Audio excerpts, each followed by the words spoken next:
हमारी संस्कृति, हमारे संस्कार सदा रहे हमारे साथ। भारत की पुरातन गाथाएं और महान संतों की वाणी। सब्सक्राइब करें तिलक कथाएं। तुम्हारा कल्याण हो वत्स। हे माँ, पारिवारिक उलझनें सुलझ ही नहीं रही हैं। एक के बाद एक विपत्तियां मेरी मन शांति को आग लगा रही है। आप तो भक्त वत्सल हैं, मुझे इन कष्टों से मुक्त करें माँ। वत्स, तुम क्यों चिंतित हो रहे हो? सब ठीक हो जाएगा।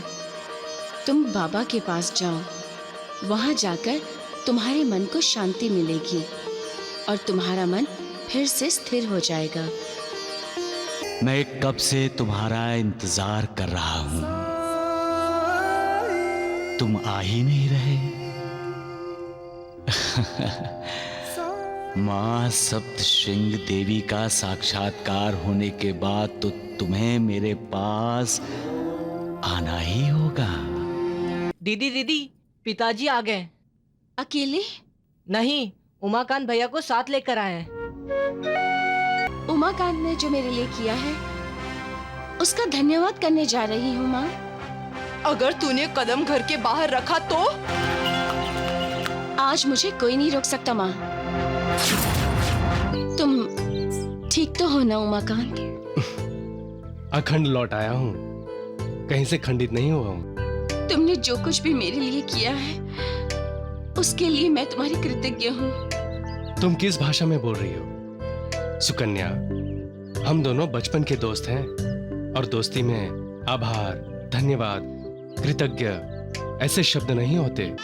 जय दुर्गा, जय माता, जय दुर्गा, जय दुर्गा, जय माता, जय माता, जय दुर्गा, जय दुर्गा, जय माता, जय माता, जय सिंह वाहिनी, जय असुर नाशिनी, सिंह वाहिनी, असुर नाशिनी, जय सुजाता, जय दुर्गा, जय दुर्गा, जय माता, जय माता, जय दुर्गा, जय दुर्गा, जय माता, जय माता। हे माँ, मेरे जीवन में बुरी तरह उथल पुथल मच गई है। नित नई उलझन, नित नई समस्या, जिस कारण मेरा मन बेचैन रहता है। अब उमाकांत हवालात में बंद है, क्योंकि उसने सुकन्या के ससुराल में जाकर उनको मारा पीटा। अब मुझे उसकी चिंता लगी रहती है।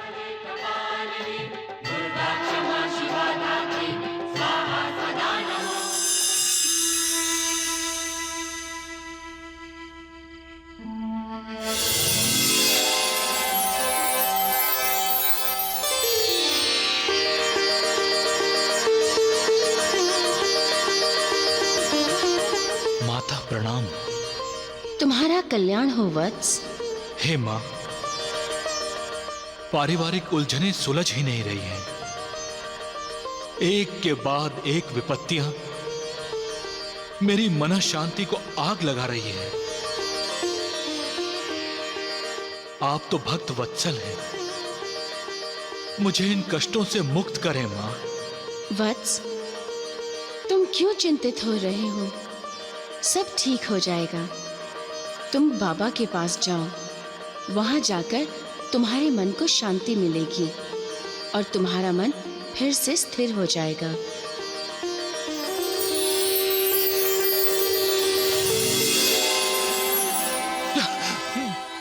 माँ,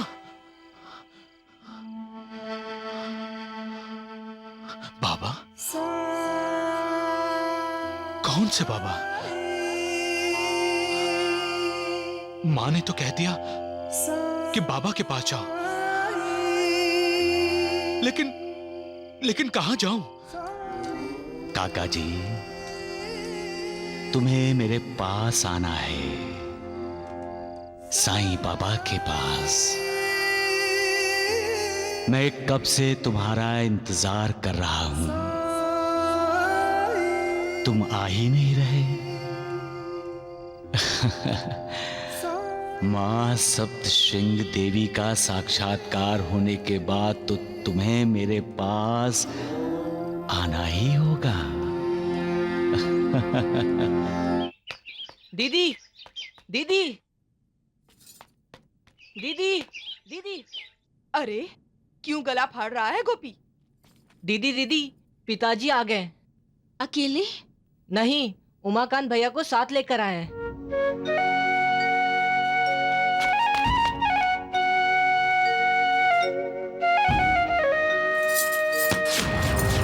कहाँ चली? उमाकांत से मिलने। बेशरम। उमाकांत ने जो मेरे लिए किया है उसका धन्यवाद करने जा रही हूँ माँ। अगर तूने कदम घर के बाहर रखा तो? आज मुझे कोई नहीं रोक सकता माँ।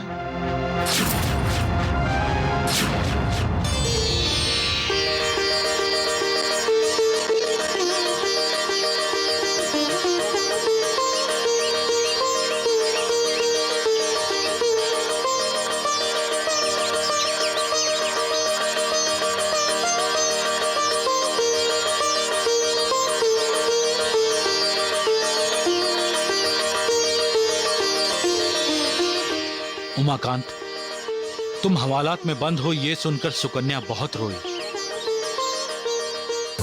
इसी ने मुझे तुम्हारे पास भेजा। तुम ठीक तो हो ना उमाकांत? अखंड लौट आया हूँ, कहीं से खंडित नहीं हुआ हूँ। तुमने जो कुछ भी मेरे लिए किया है उसके लिए मैं तुम्हारी कृतज्ञ हूँ। तुम किस भाषा में बोल रही हो? सुकन्या, हम दोनों बचपन के दोस्त हैं और दोस्ती में आभार, धन्यवाद, कृतज्ञ ऐसे शब्द नहीं होते। मैंने मित्र होने के नाते अपना कर्तव्य पूरा किया है। बहुत भुगत लिया है मेरी बेटी ने। उमाकांत, जब बेटी दुखी होती है तो उसका बाप बेटी से भी ज्यादा दुखी होता है। पिताजी। चलो चलो। उमाकांत, वणी में कोई बाबा आए हुए हैं। बाबा? कौन बाबा? अब आजकल इंसान को पारिवारिक उलझने सुलझाने में, अपने काम काज पर ध्यान देने में, रुपया पैसा कमाने में, जमीन जायदाद खरीदने में इतना समय लग जाता है कि उसे मालिक को याद करने के लिए, उसकी भक्ति करने के लिए समय ही नहीं मिलता। वो सांसारिक चीजों के पीछे इतना दौड़ता है कि उसे अपने उद्धार का, अपने कल्याण का सोचने का ख्याल भी नहीं आता। जब तक इंसान आसक्ति के माया जाल में फंसा रहेगा तब तक वो मालिक को कैसे पाएगा? मालिक तो निर्विकार है और इंसान विकारों के अधीन होकर उसे पाने की कोशिश करता रहता है। निरासक्त मालिक को आसक्त होकर पाना चाहता है, निराधार को साकार में ढूंढना चाहता है। कैसे ढूंढ पाएगा? अरे मालिक को पाना है तो हमें बाहर से और अंदर से पवित्र होना चाहिए। वो मालिक जानता है कि हर कोई अपने चंचल मन पर काबू नहीं पा सकता, और जो मन पर काबू नहीं पा सकता वो मालिक के दर्शन नहीं कर सकता। इसलिए मालिक अपनी उस संतान को गुरु के पास भेजता है। गुरु अपने शिष्य का मार्गदर्शन करता है और शिष्य को परम संतोष कर आनंद मिलता है। हाँ।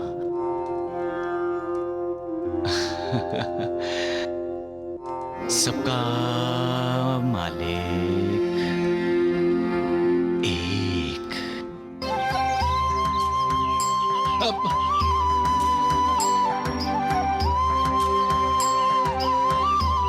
प्रणाम काका जी। प्रणाम काका जी। प्रणाम प्रणाम। खुश रहो बेटियों, खुश रहो। काका जी, आप क्या ढूंढ रहे हो? मैं बाबा को ढूंढ रहा हूँ। कहीं आप मंदिर के बाहर आराम करने वाले बाबा की बात तो नहीं कर रहे? बाबा मंदिर के बाहर बैठे हैं। हाँ, शिवजी के मंदिर के बाहर। जय मां सप्तश्रृंगी देवी की।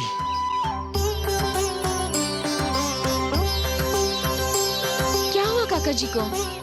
काका जी भी अपनी खोई मना शांति वापस लाना चाहते हैं, लेकिन सच्चा गुरु नहीं मिला तो मना शांति और बिगड़ जाएगी। इंसान जब अपनी मना शांति खो बैठता है तब उसे पता नहीं चलता कि वो गलत रास्ते पर है या ठीक रास्ते पर। वो जो कर रहा है वो ठीक है या गलत। फिर वो भटक जाता है, बहक जाता है, जिससे वो और अधिक दुखी होता है। इसलिए सुख और दुख को एक ही दृष्टि से देखना चाहिए, तभी वो ना तो दुखी होगा ना ही अपनी मना शांति खोएगा। ओम नमः शिवाय, ओम नमः शिवाय, ओम नमः शिवाय, नमः शिवाय, नमः शिवाय।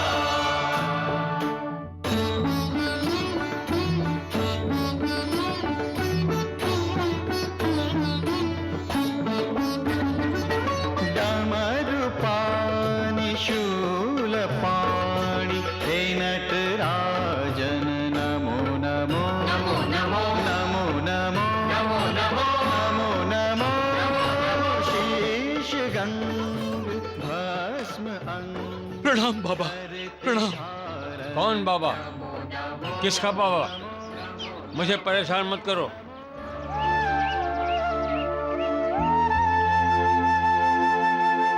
जाओ, चले जाओ यहां से। उसे कोई पहचाने ना, इसलिए योगी कई बार ऐसा नाटक करते हैं। हो न हो, मां सप्तश्रृंगी का बताया हुआ यही बाबा है। मुझे अपनी मंजिल मिल गई। बाबा, मेरा उद्धार कीजिए। तुम मेरे पीछे क्यों पड़े हो? मुझे नशे का आनंद लेने दो। जाओ। बाबा, मुझे मां सप्तश्रृंगी ने आपके पास भेजा है। तुम्हें? हाँ माँ सप्तश्रृंगी ने हाँ मेरे पास भेजा है? हाँ। तुम तो मुझसे भी बढ़कर नशा करने वाले हो। भांग पी ली है क्या, जो तुम्हें सप्तश्रृंगी माँ का आदेश मिला है? इस वक्त है तुम्हारे पास? क्या? बाबा, मैं नशा नहीं करता। मैं तो माँ का पुजारी हूँ। तो यहाँ क्या मेरी पूजा करने आए हो? जाओ जाओ। बाबा, मुझे मना शांति चाहिए। मुझे मना शांति चाहिए।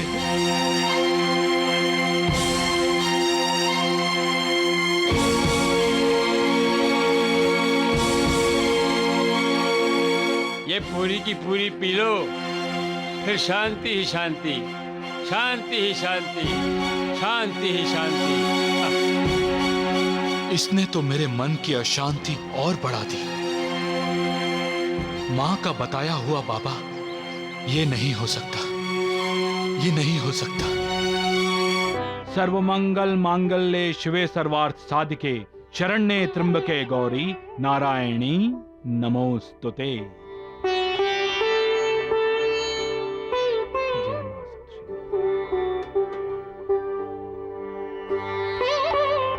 काका जी प्रणाम। अरे सखाराम, आओ आओ। अभी पिछले सप्ताह तो तुम मेरे और गोपी के बाल काट गए थे। गोपी जी? तुमने बुलाया उन्हें? नहीं तो। मैंने बुलाया है इसे सुकन्या के बाल फिर से काटने के लिए। इसकी सास ने ठीक ही किया था इसका मुंडन करवाकर। अब जैसे जैसे इसके सिर पर बाल उगने लगे हैं, इसके तेवर बदलने लगे हैं। मुझे आंखें दिखाने लगी है। वो आवारा उमाकांत हमारे घर के चक्कर काटता रहता है। आप समझते क्यों नहीं? ये आग है, आग। कुछ भी जलेगी और हमें भी जला डालेगी। इसलिए इसका फिर से मुंडन कराना ही अच्छा है। सखाराम। पिताजी, आप कहिए ना माँ को मुझे अपने बाल नहीं कटाने, मेरा मुंडन ना करवाए। बंद करिए रोना धोना और चुपचाप बैठ जा मुंडन कराने के लिए, नहीं तो मैं तुझे घर में नहीं रखूंगी।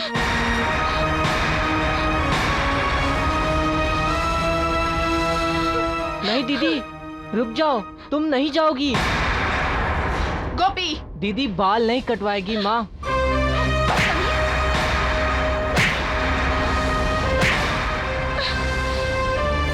अगर सखाराम ने दीदी को हाथ भी लगाया तो मैं इसके हाथ तोड़ दूंगा। काका जी मैं चलता हूँ, नमस्ते। नालायक, बाजी।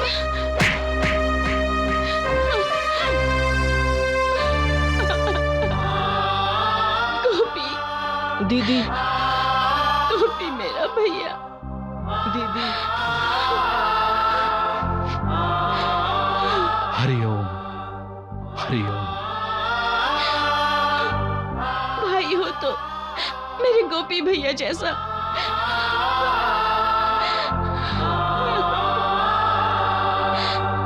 कहीं ऐसा तो नहीं कि शंकर तुम्हें हवेली से निकाल बाहर करना चाहता हो? है? दिनकर सावधान रहो, इस दुनिया में कुछ भी हो सकता है।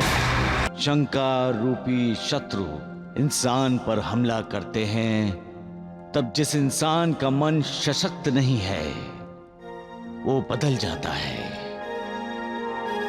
उसका मन पहले की तरह उसका साथ नहीं देता।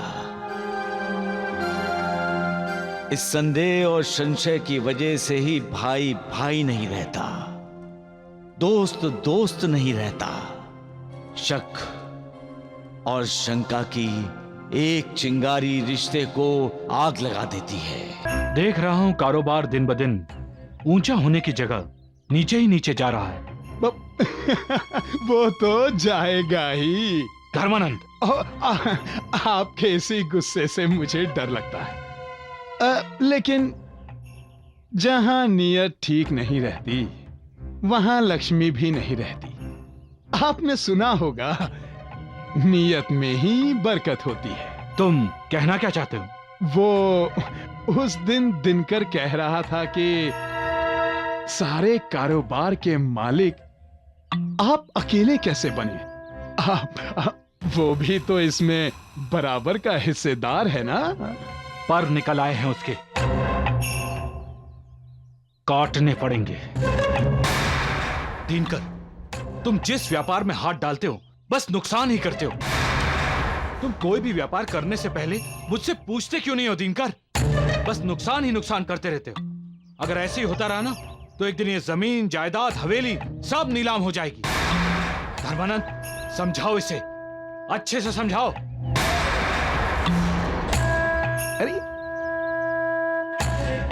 नीलामी होती है तो इसमें तुम दोनों का क्या नुकसान है? ये जमीन जायदाद तो तुम्हारे भैया दामू की है, जिसे विश्वासघात करके तुम दोनों ने उसे हथिया लिया है। अरे ऐसे शंकर को आग बबूला होने की क्या जरूरत है, हैं? कहीं ऐसा तो नहीं कि शंकर तुम्हें हवेली से निकाल बाहर करना चाहता हो? है? दिनकर सावधान रहो, इस दुनिया में कुछ भी हो सकता है। कहीं तुम्हें भी दामू की तरह किसी गंदी बस्ती में जाकर किसी झोपड़े में न रहना पड़े।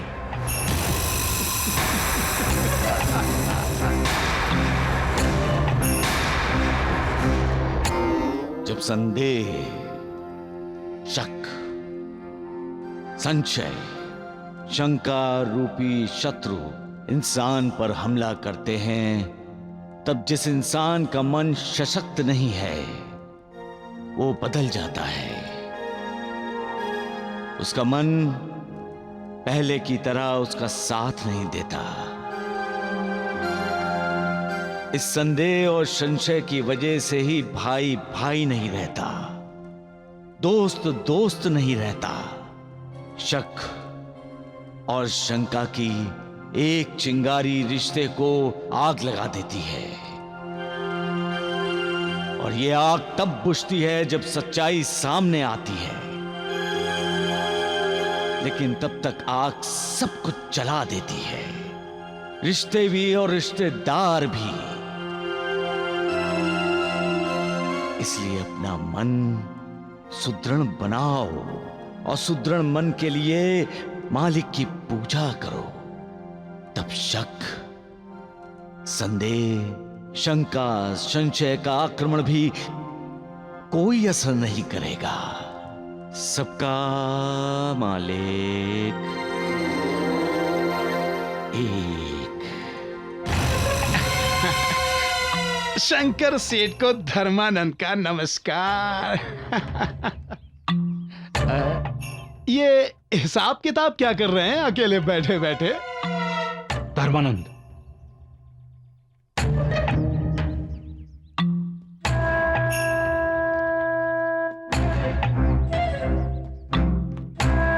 देख रहा हूं कारोबार दिन ब दिन ऊंचा होने की जगह नीचे ही नीचे जा रहा है। वो तो जाएगा ही। धर्मानंद, आपके इसी गुस्से से मुझे डर लगता है। लेकिन जहां नीयत ठीक नहीं रहती वहां लक्ष्मी भी नहीं रहती। आपने सुना होगा, नीयत में ही बरकत होती है। तुम कहना क्या चाहते हो? वो उस दिन दिनकर कह रहा था कि सारे कारोबार के मालिक आप अकेले कैसे बने? वो भी तो इसमें बराबर का हिस्सेदार है ना? पर निकल आए हैं उसके,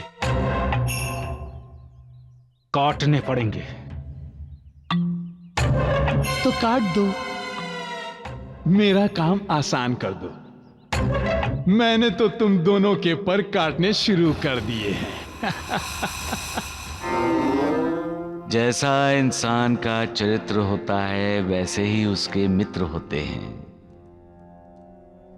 जिसका चरित्र अच्छा है उसके मित्र भी अच्छे होंगे, और जिसका चरित्र बुरा है उसके इर्द गिर्द अपने आप को मित्र कहने वाले उसके शत्रु ही घूमते रहते हैं। सच्चे और अच्छे मित्र इंसान को सदा अच्छी सलाह देते हैं और उसे बुरे रास्ते पर चलने से रोकते हैं।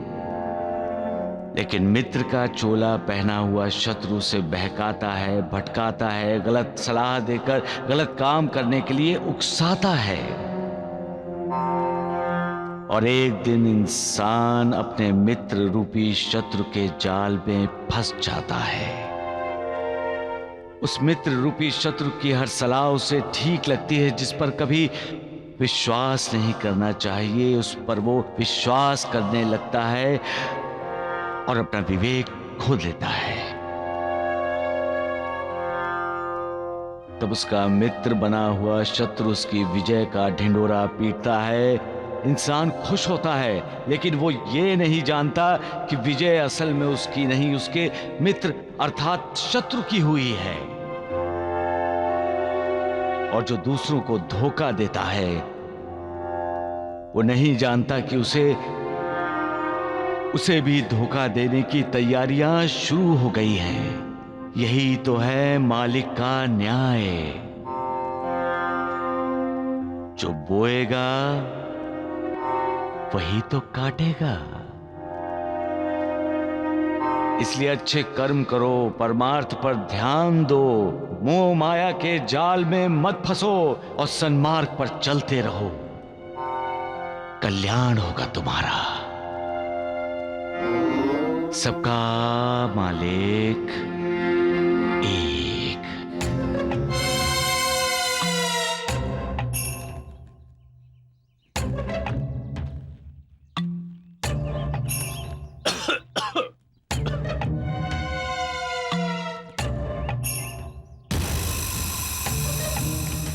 क्या हुआ? गला खराब हो गया क्या तुम्हारा? नहीं, पिछले कुछ दिनों से नींद खराब हो गई है मेरी। नींद खराब हो रही है? क्यों खराब हो रही है नींद? पता नहीं ऐसा क्यों लग रहा है कि कहीं तुम्हारी नीयत तो खराब नहीं हो गई। दिनकर, देखो शंकर, तुमने कहा था कि कानूनी कागजात पर भैया के दस्तखत ले आओ। मैं अस्पताल गया और जैसा कि तुमने सोचा था, भैया ने बिना पढ़े कागजात पे दस्तखत करके दे दिया और सारी जायदाद हमारी हो गई। तो जायदाद हमारी नहीं हुई, सिर्फ तुम्हारी हुई, क्योंकि तुमने उस जायदाद का आधा हिस्सा अभी तक मुझे नहीं दिया है। लेकिन आज मैं फैसला करके आया हूं। क्या फैसला करके आए हो तुम? हैं? क्या फैसला करके आए हो? कि मुझे अब सारी जायदाद का आधा हिस्सा आज और अभी चाहिए। हिस्सा चाहिए तुम्हें? हाँ, तुमने बड़े भाई को धोखा दिया।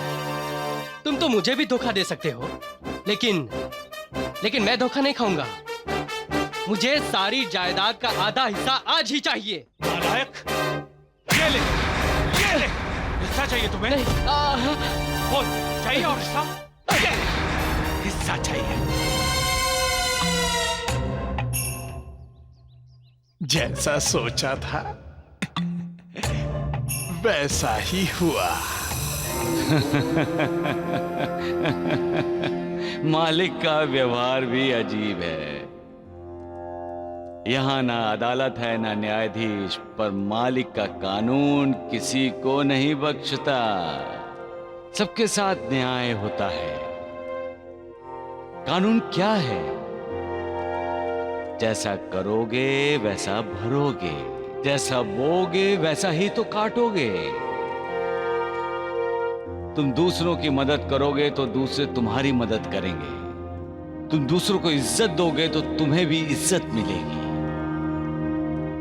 तुम दूसरों के साथ विश्वासघात करोगे तो तुम्हारे साथ भी विश्वासघात होगा। ये अटल है। जिन पैसों के लिए तुम अपनों से गद्दारी करते हो, वो पैसे किसी के नहीं होते। पैसे का कोई ईमान धर्म नहीं होता। न उसके पास कोई प्यार की भावना है, न ममता की। वो तो निर्दयी है।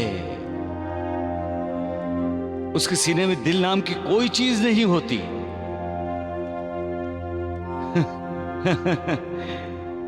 कमाल है उसकी, जो पैसों के लिए बड़े से बड़ा अपराध करते हैं, पैसे भी उन्हें ठोकर मार देता है।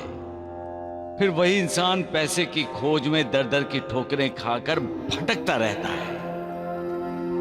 इसलिए पैसे को उतनी अहमियत दो जितनी जरूरी है। पैसे के लिए अपने संबंधों को, अपने रिश्तों को ना तोड़ो। याद रखो, रिश्ते इंसान की ताकत होते हैं।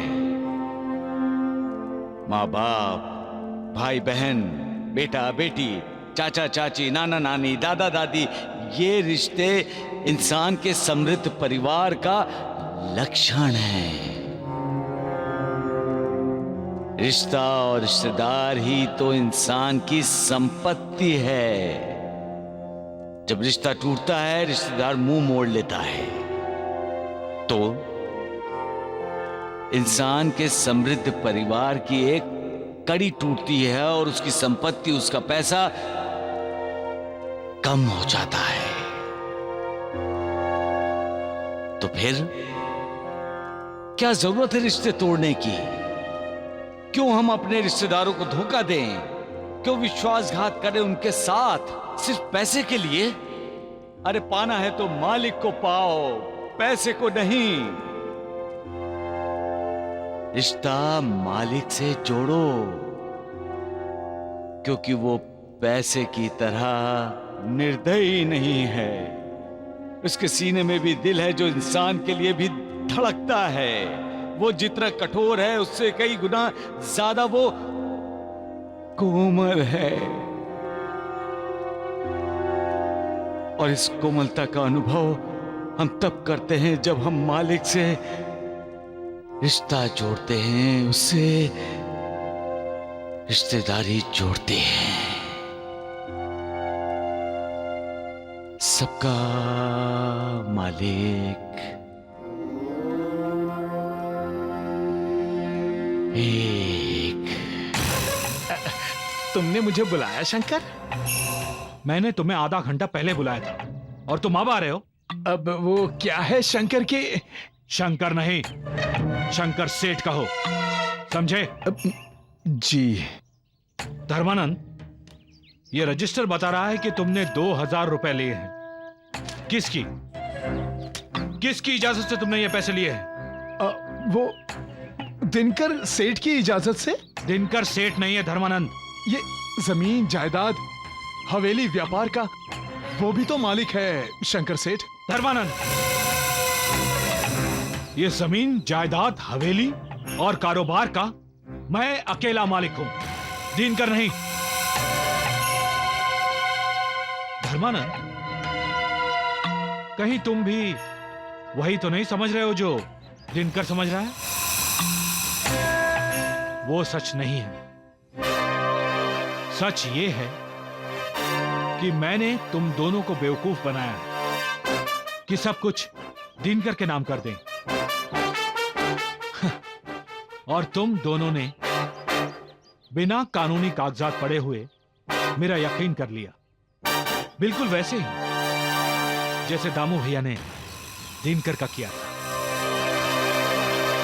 अब मैं ये ऐलान करता हूं कि ये जमीन जायदाद हवेली कारोबार इस सब का मैं मालिक हूं। कौन मालिक है? जी आप शंकर सेठ। आज के बाद बिना मेरी इजाजत के अगर एक पैसा भी तुमने लिया तो मैं तुम्हें बाहर फेंकवा दूंगा। धर्मानंद, तुमने क्या कहा था कि दिनकर मुझे भी दामू भैया की तरह हवेली से बाहर फेंकवा देगा? दिनकर से कह देना कि जो जेवर और महंगे महंगे कपड़े वो पहनता है वो सब उतार दे, और इस घर में अगर रहना है तो भाई बनकर रहे, मालिक बनकर नहीं। जी शंकर सेठ।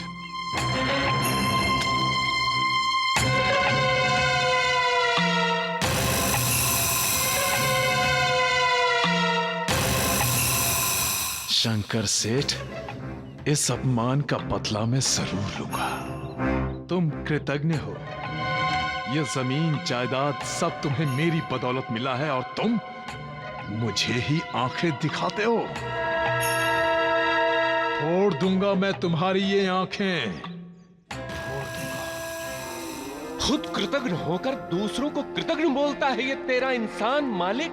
ये दूसरों का अपमान करते वक्त जरा नहीं सोचता, लेकिन खुद का अपमान हुआ तो सांप की तरह डसना चाहता है। अपनी महत्वाकांक्षा पूरी करने के लिए किसी भी हद तक गिर सकता है, किसी का लिहाज नहीं उसे। जिस थाली में खाता है उसी में छेद करता है, भूल जाता है तुम्हारी शिक्षा, तुम्हारे बनाए सारे नियम कानून। कहा जाता है कि जैसा कर्म वैसा फल, जैसी करनी वैसी भरनी। जो दूसरों के लिए गड्ढा खोदता है उसी गड्ढे में वो खुद गिर जाता है, और तब उसे उठाने के लिए, उसे गड्ढे से बाहर निकालने के लिए कोई हाथ नहीं देता है। तब उसे गुस्सा आता है। कौन समझाए तुम्हारे इंसान को मालिक? क्यों बनाते हो ऐसे नमूने? क्यों मालिक, क्यों?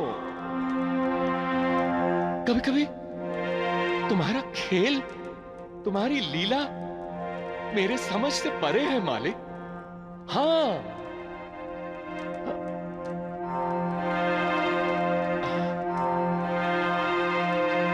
सबका मालिक एक। आओ धर्मानंद, आओ। देखो दिनकर। धर्मानंद, जबान को सिखाओ कि वो दिनकर सेठ बोले। क्या? दिनकर सेठ? गुस्सा थूक दो दिनकर, गुस्सा थूक दो। वैसे भी अब तुम्हें ये बढ़िया बढ़िया कीमती कपड़े और जेवर पहनने की आदत छोड़नी पड़ेगी। क्या कहा? ना ना, ये मैंने नहीं कहा, ये तो तुम्हारे शंकर भैया ने कहा है।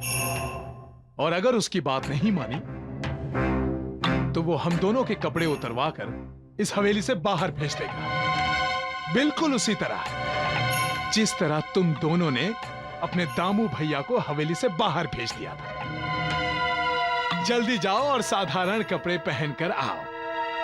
भूल जाओ कि तुमने कभी किसी नौटंकी में मालिक का किरदार किया था। जाओ।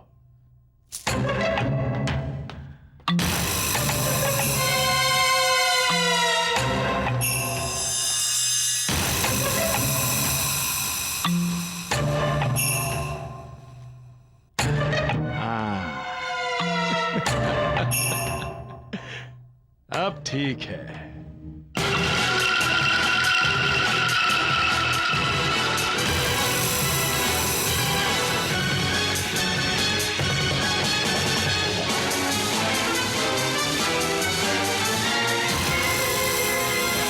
अभी तो तुम्हें सिर्फ महंगे कपड़े उतारने के लिए कहा गया है। इसके पीछे मालिक का जो संकेत है उसे समझने की कोशिश करो।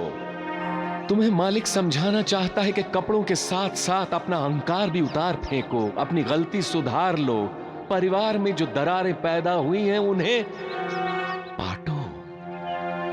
विश्वासघात, धोखेबाजी, शंका, संदेह, संशय, इंसान के ऐसे शत्रुओं को जिन्हें तुमने अपने दिल में जगह दी है उन्हें हटा दो और उसकी जगह प्यार, ममता, आदर, सम्मान, विश्वास उन्हें जगह दो। कल्याण होगा, वरना दूसरों को धोखा देने की कोशिश में खुद धोखा खाते रहोगे। याद रखो, जहां विश्वास है वहां इंसान चैन से श्वास लेते हुए निवास करता है और ऐसे स्थान में मालिक का वास होता है।